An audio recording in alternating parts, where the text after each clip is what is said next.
En rouge, c'est la production canadienne. Regardez, on a vraiment atteint une pointe de production, si on veut, aux alentours de 2006. Et depuis 2006, là, on va regarder l'échelle en rouge ici.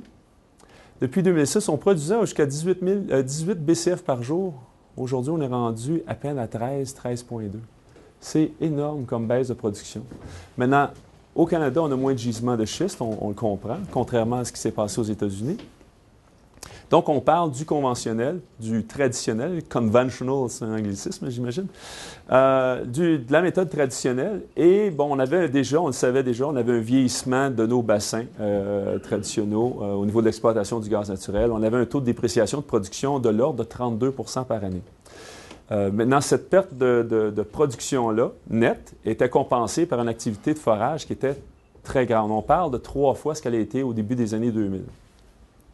Dans le contexte économique actuel et avec les prix et de coûts et le prix net pour ton produit, bien, c'est sûr que si tu perds 32 puis tu ne creuses plus, bien, à un moment donné, le fondamental embarque et tu perds ta production. Donc, au Canada, on a quand même vu une baisse importante de notre production nette de gaz, ce qui, sur l'autre échelle aux États-Unis, n'est pas arrivé. On a vu exactement l'inverse et la raison principale de ça, c'est certainement pas le traditionnel, c'est les shale gas qui ont été développés aux États-Unis. Ici, au niveau de la demande, bien, on voit quand même là, récemment l'impact de la récession. Au niveau de la demande commerciale, c'est quand même assez stable, c'est du chauffage, bon, les choses continuent.